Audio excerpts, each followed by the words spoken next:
आज शिक्षक दिवस के उपलक्ष्य में आपको हम शिक्षा से जुड़ी हुई कुछ ऐसे महान विभूतियों से मिलवाने वाले हैं जिन्होंने अपनी शिक्षा के द्वारा हजारों छात्रों और छात्राओं को एक नया कीर्तिमान स्थापित करने की प्रेरणा दी है।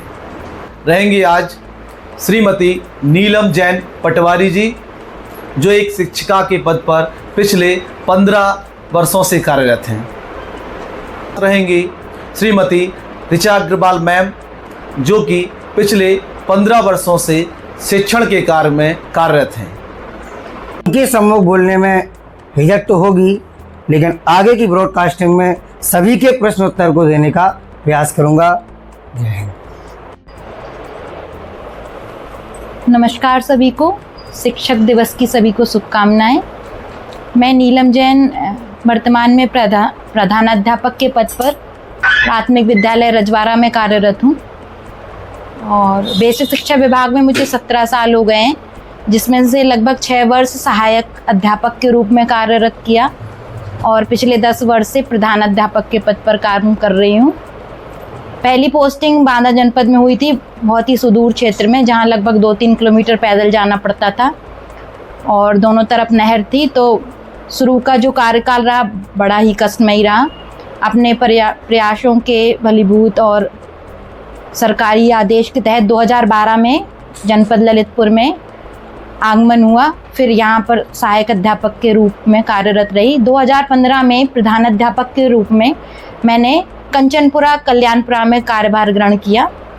तो जब आप प्रधानाध्यापक के पद पर होते हैं तब आपकी परिस्थितियाँ अलग होती हैं। आपको अपनी एक भूमिका गांव में भी बनानी पड़ती है, स्कूल में नामांकन भी बढ़ाना होता है और स्कूल का मैनेजमेंट भी सुधारना होता है। तो एक चैलेंजिंग टास्क होता है। तो वहाँ मैंने अपना सर्वश्रेष्ठ देने की कोशिश करी और बच्चों के नामांकन में भी वृद्धि की, स्कूल मैनेजमेंट में भी बहुत अच्छा करने की कोशिश की और एक प्राइवेट जैसा स्कूल बनाया जिसमें बच्चों को फर्नीचर भी मिले, थोड़ा टीवी मोबाइल जैसे शिक्षा भी मिले, बच्चे खेलकूद में बाहर भी जाएं और सांस्कृतिक प्रोग्राम भी हों। फिर 2015 में जब इंग्लिश मीडियम के स्कूल्स हुए तो उसमें मैं 2015 में रजवाड़ा आई इंग्लिश मीडियम की प्रधानाध्यापक बनकर। वहाँ भी मैंने, वो कहते हैं ना, first impression is the last impression, तो स्कूल को पूरा प्राइवेट जैसा लुक दिया क्योंकि इंग्लिश मीडियम हो गया था। हमें नामांकन के लिए भी काम करने थे और बच्चों को इंग्लिश मीडियम को एक लुक देना था जिससे हमें बच्चे वहाँ मिले और हम उनके लिए काम कर पाएँ। तो ऐसा ही हुआ। एक ही साल में हमारे पास छात्रांकन 2000 से 311 था और स्कूल के भौतिक परिवेश में भी सुधार किया। बच्चों को ब्लॉक और जिला रैली तक खेलकूद भी खिलाए, बच्चे आगे बढ़ चढ़ कर हिस्सा लिया, सांस्कृतिक प्रोग्राम भी कराए।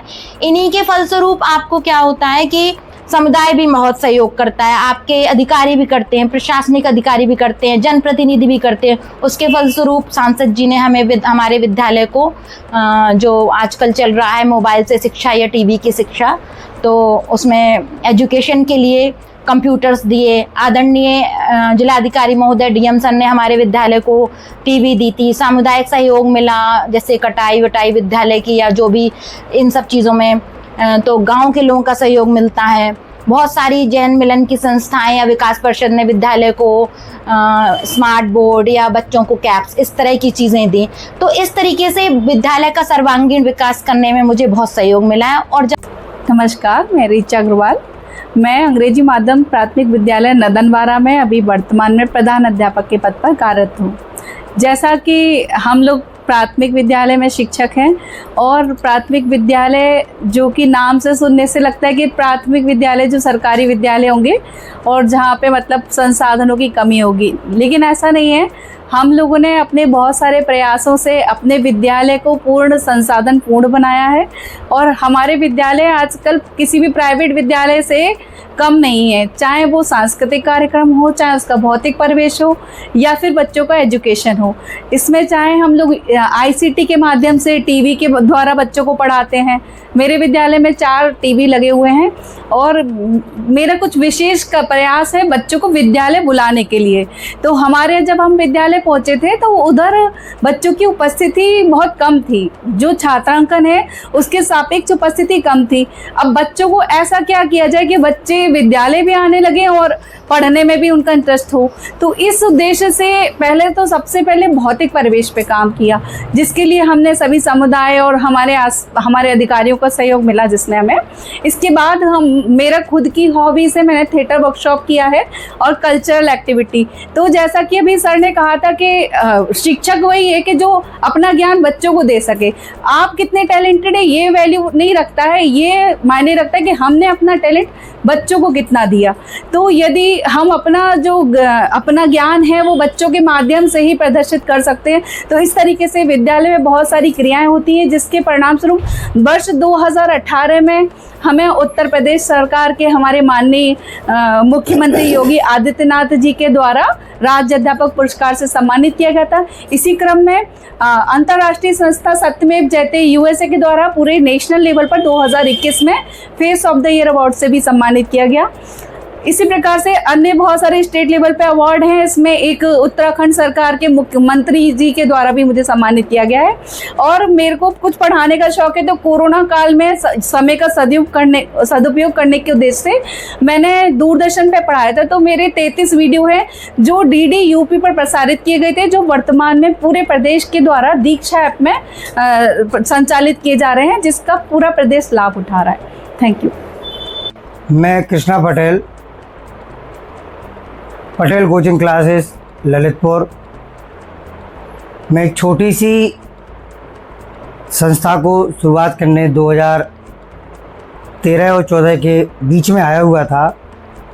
और जो आज मैं बैठा हुआ हूँ जहाँ पर आज का बुंदेलखंड चैनल, उसके माध्यम से आज मुझे सम्माननीय बिरथरे सर, सम्माननीय सिन्हा सर और हमारी रजवाड़ा विद्यालय की, सरकारी विद्यालय की प्रधानाध्यापिका और सहायक अध्यापिका जैन मैम और अग्रवाल मैम का, और हमारे बड़े भाई आज का बुंदेलखंड चैनल के संपादक, आप सभी का सानिध्य प्राप्त हुआ। इन सभी के बिहाफ पर मैं हमारे उन सभी शिक्षकों और गुरुजनों जिन्होंने मुझे प्रत्यक्ष और अप्रत्यक्ष दोनों रूप से शिक्षा प्रदान की है, उन सभी को शिक्षक दिवस की बहुत बहुत शुभकामनाएं।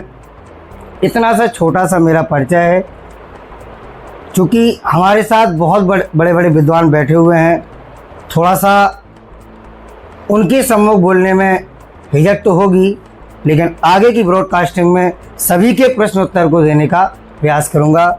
जय हिंद।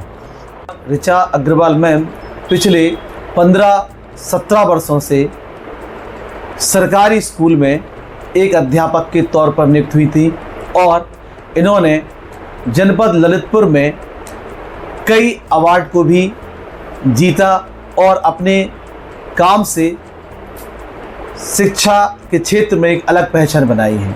तो मैम से जानना चाहते हैं कि मैम सरकारी स्कूल और प्राइवेट स्कूल की जो व्यवस्थाएं हैं उसमें आप किसको बेहतर मानती हैं?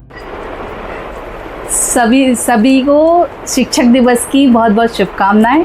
और जैसा कि मुझसे पूछा है कि सरकारी विद्यालय और प्राइवेट विद्यालय में कहाँ की व्यवस्थाएं ज़्यादा अच्छी हैं, तो यदि व्यवस्थाओं की बात करते हैं तो हमारे सरकारी विद्यालयों में भी व्यवस्थाएं बहुत अच्छी हैं।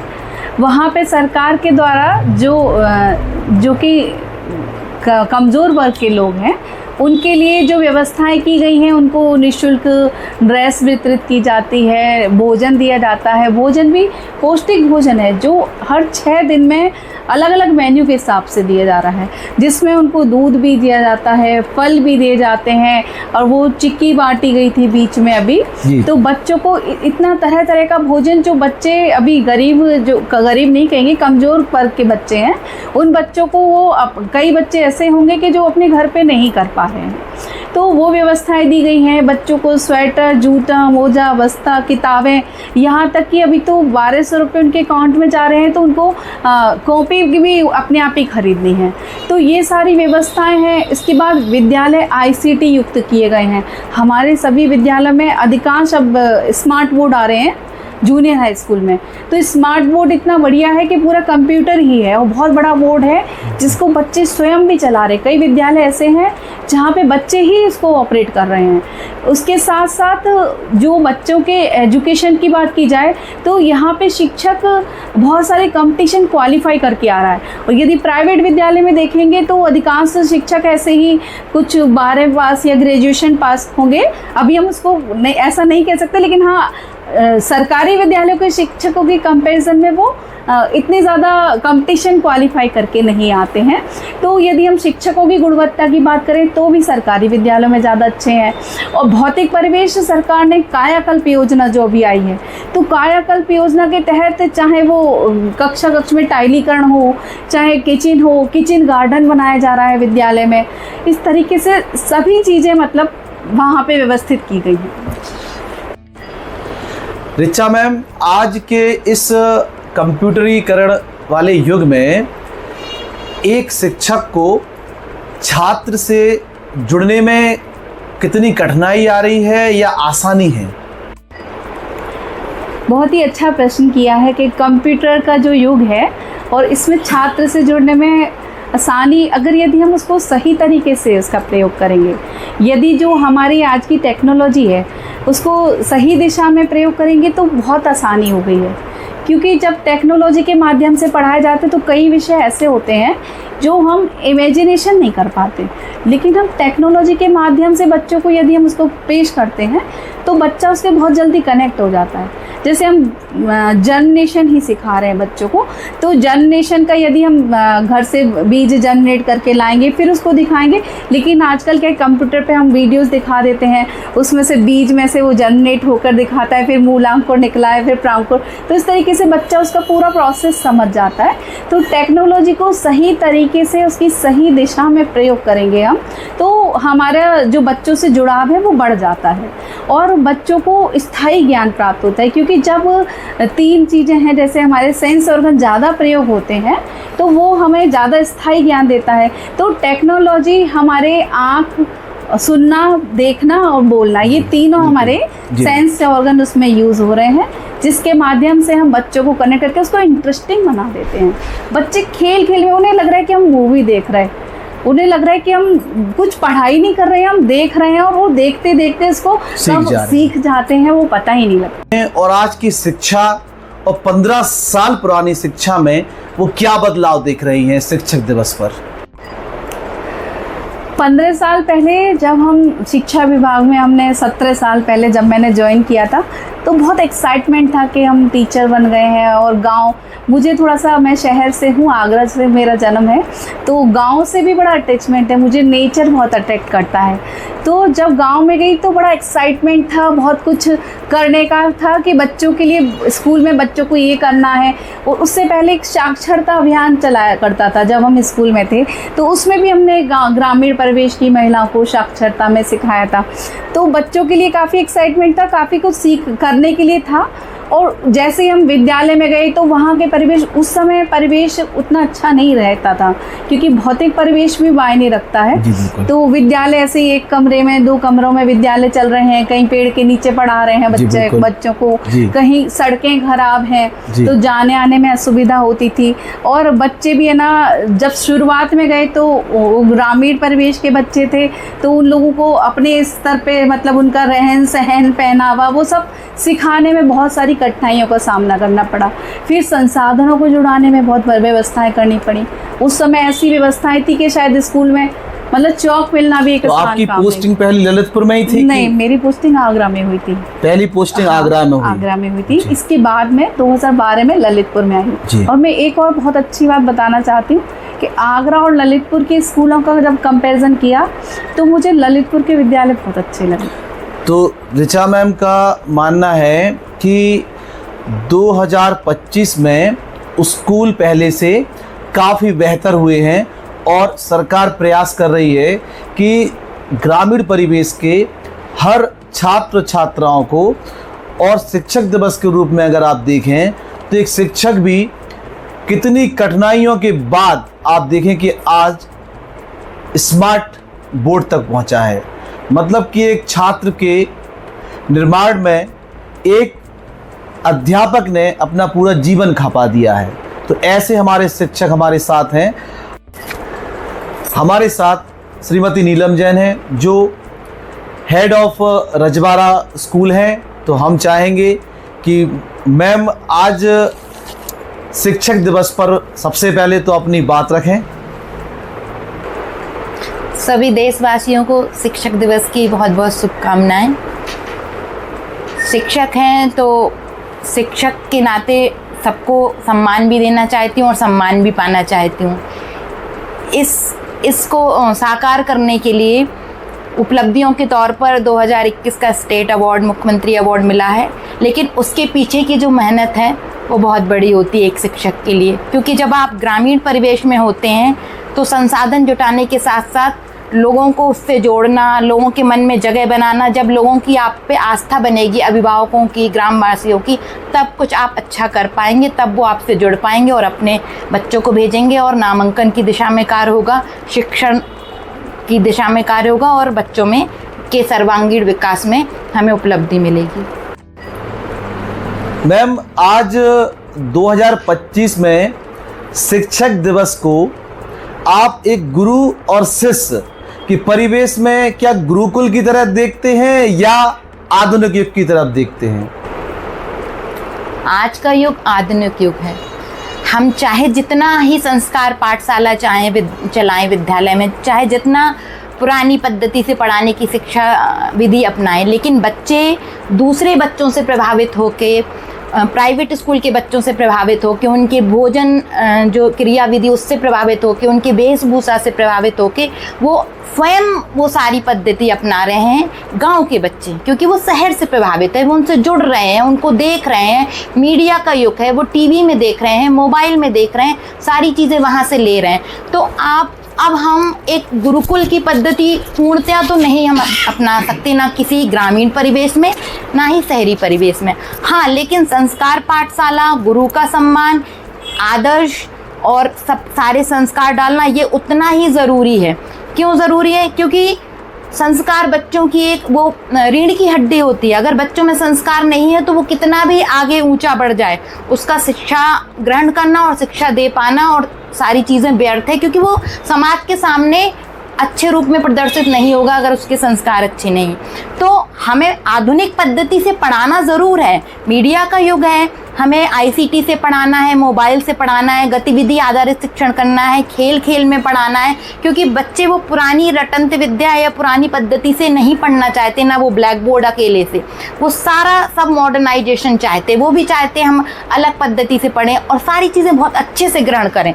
जैसे दृश्य श्रव्य सामग्री होता है जो बोलना, सुनना और देख के बच्चे जल्दी ग्रहण करते हैं खेल खेल में, लेकिन ये सारी चीज़ें हमें अडॉप्ट करना है, क्योंकि हमें भी अपने बच्चों को उस प्राइवेट स्कूल के कंपटीशन में लाना है और बच्चों को पीछे नहीं रहने देना, जिससे कभी कल को वो आगे बाहर पढ़ने जाएं तो उनको ये ना लगे कि हम प्राइवेट स्कूल के बच्चे से या शहर के बच्चों से पीछे हैं।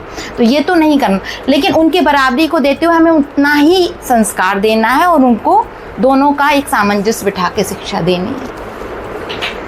नीलम मैम से हम जानना चाहते हैं कि वो अपने शिक्षक के पूरे कैरियर में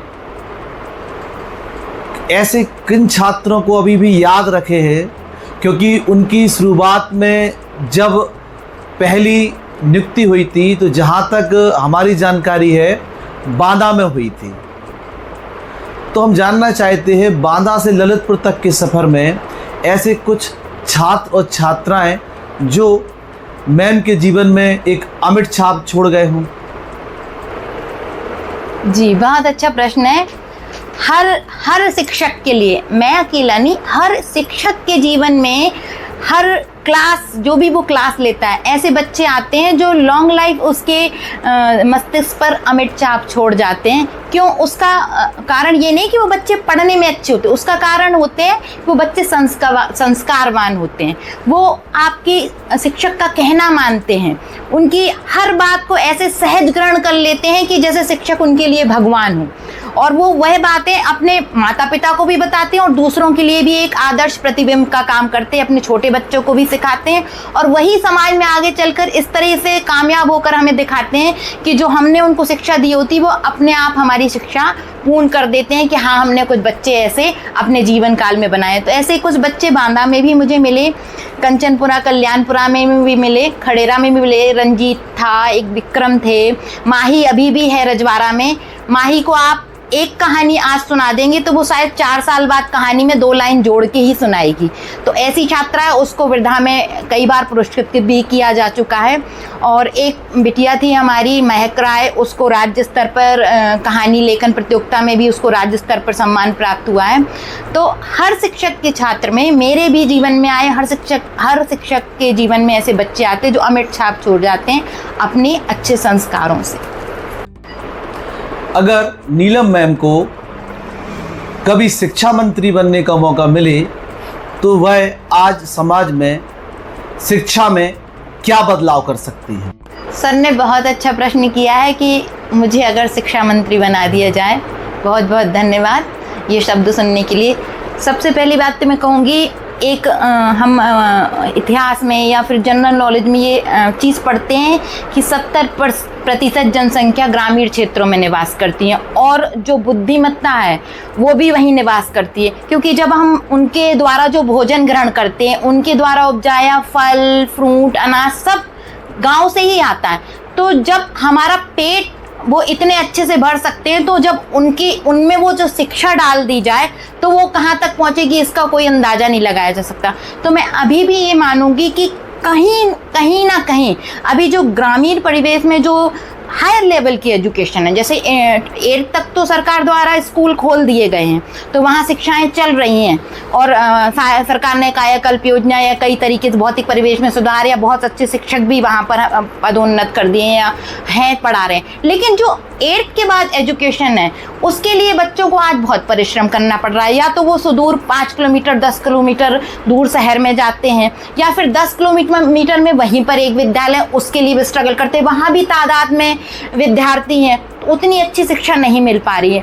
तो मैं अगर मुझे शिक्षा मंत्री बनने का मौका मिलता है तो यही चाहूँगी कि हर 5 किलोमीटर में 3 किलोमीटर में कम से कम इंटर तक वहीं के बच्चों के लिए एक स्कूल मिले, जिससे वो अपने क्षेत्र में अच्छी शिक्षा ग्रहण कर सकें, सारे विषयों की, आर्ट संवर्ग भी हो, कॉमर्स संवर्ग भी हो, विज्ञान भी हो, जिससे इंटर तक तो उन्होंने अपने घर में रह के पढ़ लिया, उनका पैसा भी बचा, क्योंकि उनके पास इतना पैसा नहीं होता, उन्हें ज़्यादा दूर जाना भी नहीं पड़ा। उसके बाद 12th के बाद वहाँ से उनको अपनी एक लाइन डिसाइड होगी कि उन्हें किस क्षेत्र में जाना है, तो उनको एक वहाँ से एक मार्गदर्शन भी मिले, उनका एक इस तरीके से वो भी हो वहाँ पे कि उनको एक मार्गदर्शन भी मिले, जिससे वो अलग अलग दिशा में जा पाएँ, सिर्फ एक किसान या मजदूर बन के नहीं रह जाएँ, क्योंकि बुद्धिमत्ता में वो भी कहीं पीछे नहीं है बच्चे। देखिए मैम अगर शिक्षा मंत्री बन जाएं तो उनका कितना अच्छा है कि वो शिक्षा के क्षेत्र में हर 5 किलोमीटर में 12th तक की शिक्षा को देना चाहेंगी।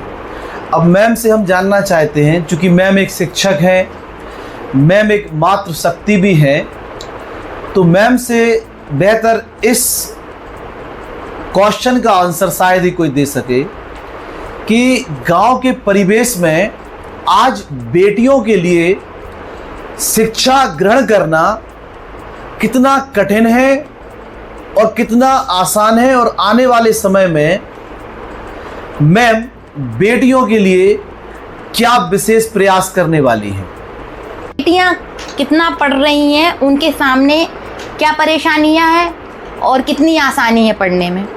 तो मैं आपको बताऊं, अगर मैं जहाँ तक हम देख पा रहे हैं, बेटियां आजकल बेटों से कहीं कम नहीं है, सारी बेटियां पढ़ रही हैं। जब हम सुबह उनको साइकिल लेके दौड़ते भागते हुए शहर की ओर आते देखते हैं, टैक्सी में बैठते, तब वो खुशी लगभग दुगनी नहीं चौगनी हो जाती है कि बच्चियां आजकल लड़कों से कहीं पीछे नहीं है।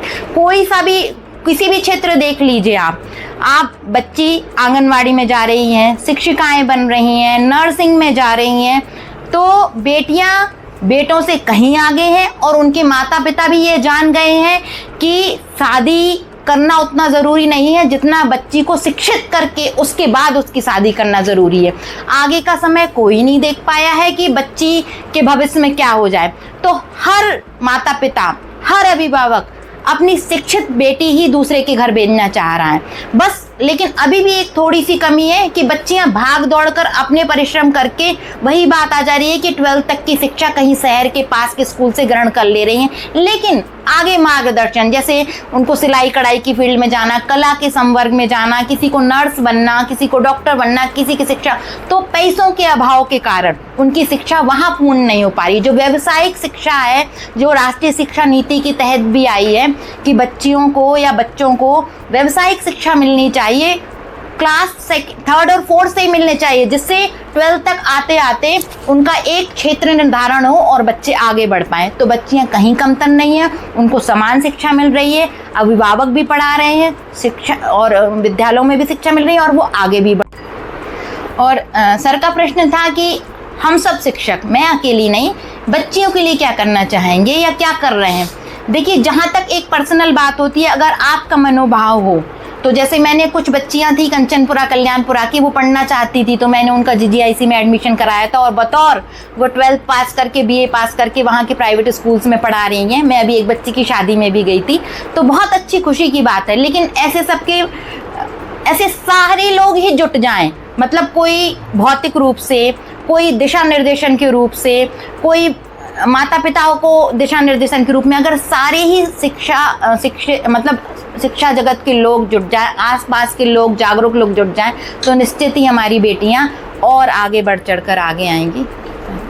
हमारे साथ एक युवा एनर्जेटिक शिक्षक भी मौजूद हैं, जिन्होंने बहुत ही कम उम्र में छात्रों को पढ़ाना प्रारंभ किया और आज हर एक गार्जियंस के सामने वह कृष्णा सर के नाम से जाने जाते हैं। एक बार पुनः आज का बुंदेलखंड चैनल के माध्यम से मैं सभी प्रत्यक्ष और अप्रत्यक्ष जिन्होंने मुझे कुछ ना कुछ दिया है, इवन यहाँ तक कि मैं एक बार बात बोलता रहता हूँ कि मेरे बच्चे मेरे लिए वर्तमान समय में बहुत बड़े गुरु हैं। तो बच्चों को भी शिक्षक दिवस की बहुत बहुत शुभकामनाएं, क्योंकि कहीं ना कहीं आप ईच एंड एवरी मोमेंट पर हमें कुछ ना कुछ मैसेज तो देते ही हो। हर क्लास के बाद हर 5 मिनट के अंतराल में आप कुछ ना कुछ हमें दे के चले जाते हो, जो कि मैं अगली क्लास में एनालिसिस ज़रूर करता हूँ। तो पुनः शिक्षक दिवस की हार्दिक शुभकामनाएं। और मैं सभी से यही कहूँगा कि एक बहुत बढ़िया बात कही गई है, गुरु गोविंद दो खड़े काकू लागे पाए, बलिहारी गुरु आपने गोविंदियो बताए। ये सबने सुनी होगी और शायद 9-10 हिंदी वर्ग के जो बच्चे होते हैं उनके यहाँ हिंदी पाठ में भी जोड़ी गई है। तो इस बात को आप बहुत अच्छे से एनालिसिस करेंगे तो आपको गुरु की महिमा के बारे में पता चल जाएगा कि आप, अभी हमारी मैम नीलम मैम ने बताया था कि जस्ट लाइक अ कैंडल, दीपक की तरह होता है जो धीरे धीरे जलता रहता है, मोमबत्ती का हिस्सा भी उसके ऊपर गिरता रहता है। लेकिन शिक्षक कभी भी अपना दर्द नहीं बताता है, कितना भी दुखी हो, कितनी भी परेशानियों से पीड़ित हो, लेकिन बच्चों के सामने हमेशा स्माइलिंग फेस के साथ जाता है। क्योंकि अगर बस का ड्राइवर ही गड़बड़ हुआ तो सारी सवारी उत्तराखंड जैसी पहाड़ियों में चली जाएगी। तो शिक्षक कभी उदास नहीं होना है। और बच्चों, हमारा मैसेज तो बच्चों को क्या, पूरी समाज को यही है कि हल्का सा स्माइल बनाए रहिए अपने चेहरे पर, क्योंकि आपकी स्माइल हो सकता है दूसरों को स्वस्थ कर दे। चूँकि कृष्णा सर अभी युवा हैं, तो कृष्णा सर ज़्यादातर 9th 10th 11th 12th के छात्रों छात्राओं को पढ़ा रहे हैं। तो सर, आज के समय में इन छात्र छात्राओं को प्रोत्साहन करने के लिए कौन सी तकनीक अपनाते हैं? ये तो मेरे लिए बहुत कॉमन क्वेश्चन हो गया और आपके लिए बहुत अच्छा क्वेश्चन है, क्योंकि प्रोत्साहन कई तरीके से होता है। मेरा प्रोत्साहन करने का तरीका थोड़ा दूसरा है। मैं तुरंत वहीं हिसाब कर देता हूँ, तुरंत।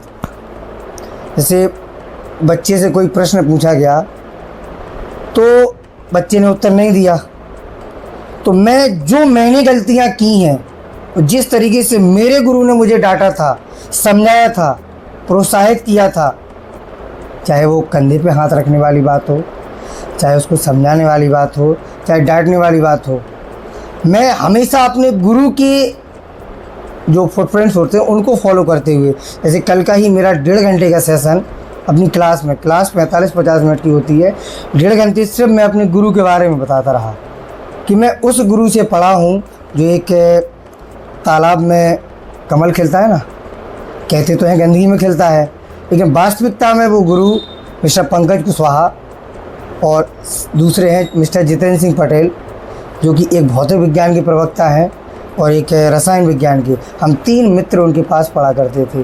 बिना उनकी महिमा को बताए मेरी शायद कोई क्लास शुरू होती हो।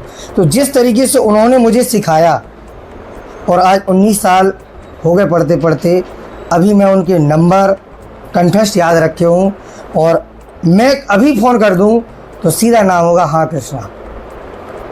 तो मैं यही मैसेज अपने बच्चों को सिखाता हूँ, कोई बात नहीं, पढ़ो कम संस्कारवान रहो, पढ़ो कम संस्कारवान रहो, क्योंकि संस्कारवान शिक्षा, अभी मैंने भी बताया था, सर ने भी बताया कि संस्कारवान शिक्षा से ही एक बहुत अच्छी कोड ऑफ कंडक्ट का निर्माण होता है। अगर आपके कोड ऑफ कंडक्ट बहुत अच्छे हैं तो आप क्लास में बहुत अच्छे से रहेंगे, और जब आप क्लास में बहुत अच्छे से रहेंगे ऑटोमेटिक आपकी पढ़ाई बहुत अच्छे से शुरू होना स्टार्ट हो जाएगी। दूसरी चीज़ प्रोत्साहन। समय समय पर मैं कई सारे कंपटीशन करवाता रहता हूँ क्लासेस में बच्चों को।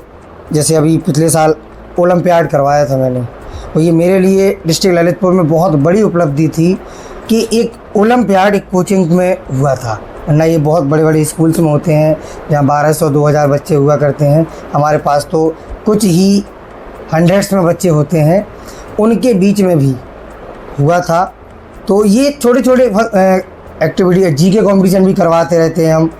तो इनसे ही बच्चों को प्रोत्साहन मिलता है कि हमारे भाई बहनों को एक मेडल या शील्ड मिला हुआ है, ये बहुत बड़ी उपलब्धि होती है। कुछ लोगों के लिए छोटा सा एक सर्कुलर, एक रेक्टेंगल टाइप का कुछ होता है सिंबल, लेकिन मैं अपना आज देखता हूँ कि 2006 में 74.83 से मैं डिस्ट्रिक्ट झांसी में टॉपर की रैंक में था, और आज इतनी परसेंटेज में कुछ नहीं होता है, लेकिन वो शील्ड देख के अपने आप को प्राउड फील करता हूँ। सभी बच्चों से यही कहता है कि अगर छोटी सी उपलब्धि भी आपको मिलती है, वही आपके लिए सबसे बड़ा मार्गदर्शन है। आज शिक्षक दिवस है, तो एक शिक्षक की सबसे बड़ी जो प्रेरणा होती है कि वो आज छात्रों को शिक्षा दे रहा है, तो उसे आखिरकार वो प्रेरणा कहाँ से मिलती है कि एक शिक्षक तो शिक्षक रह जाता है, लेकिन उसका छात्र एक IPS भी बन जाता है, एक IITN भी बन जाता है।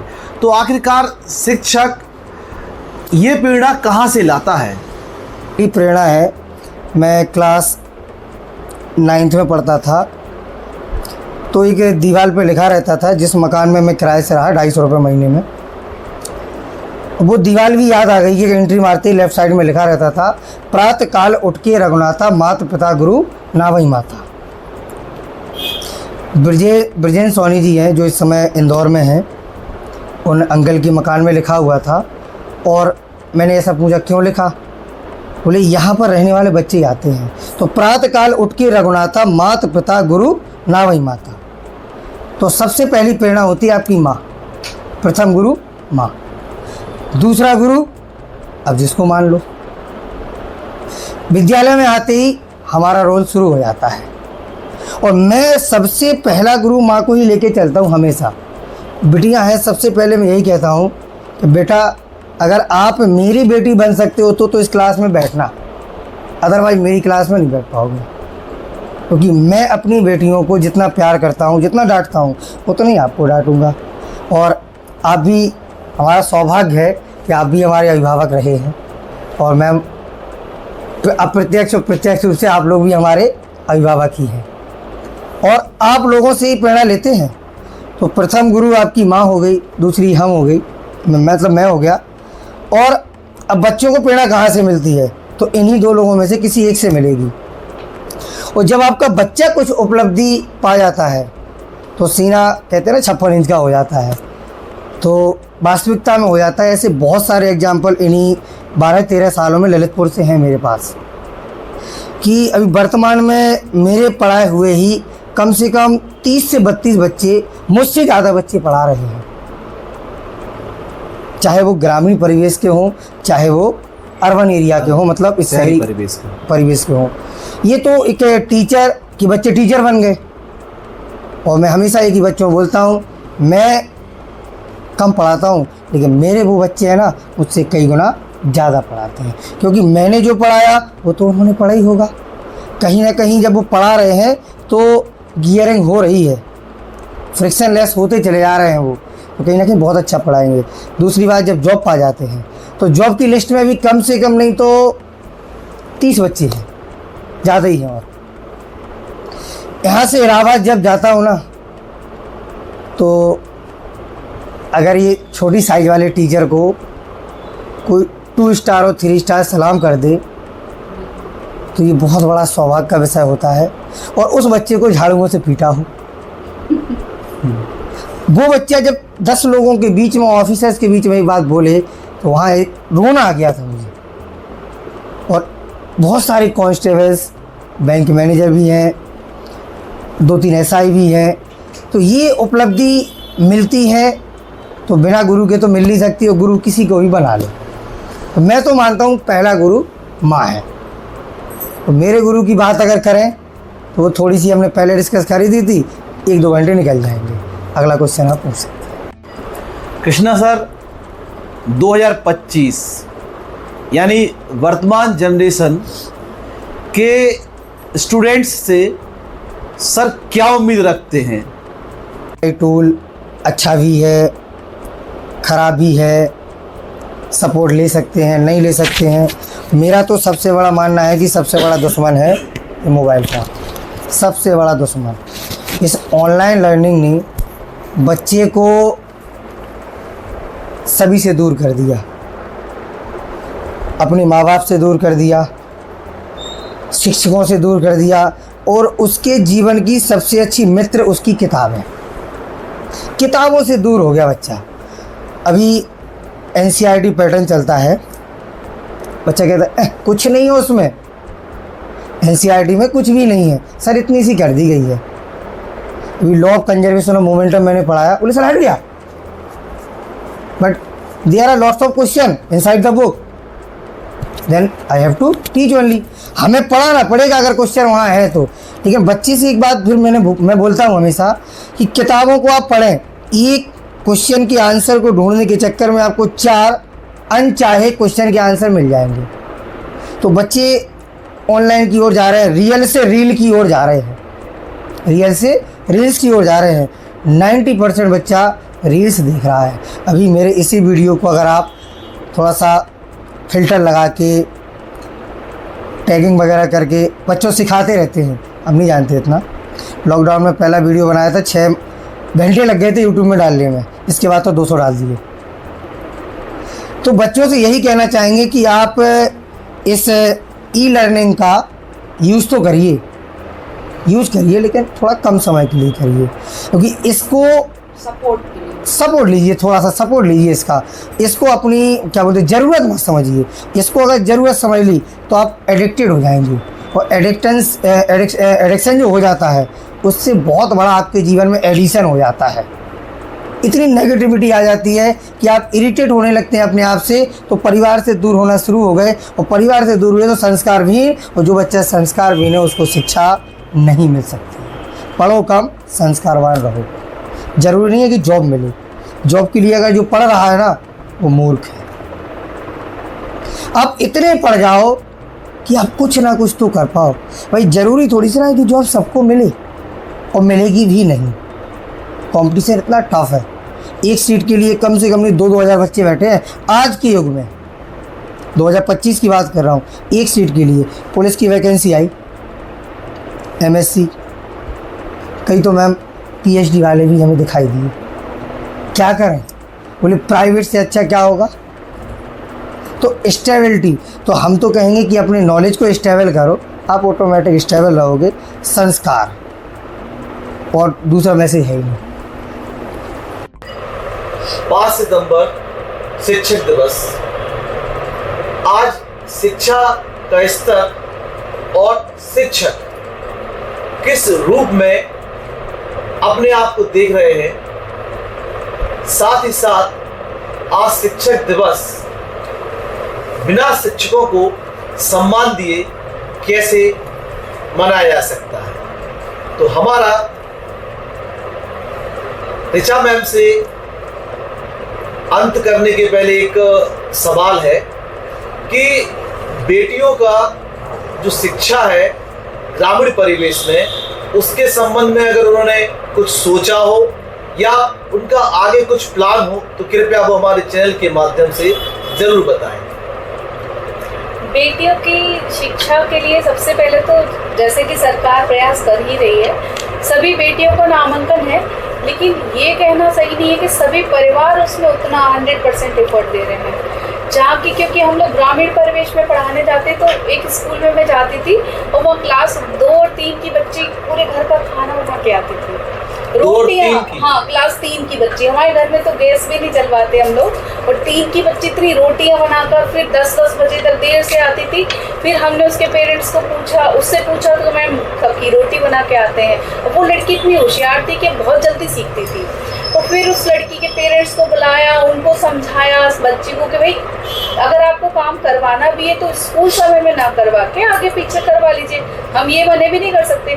फिर उस बच्ची इतनी होशियार थी कि सर हम बच्चों को कुछ दिल्ली लेके गए थे कार्यक्रम भुज में, और वहाँ पे भी हमें अवार्ड मिला था सांस्कृतिक कार्यक्रम। वो लड़की सबसे अच्छा डांस और सेंटर में खड़ा किया था मैंने उसको, देखने में भी छोटी सी थी।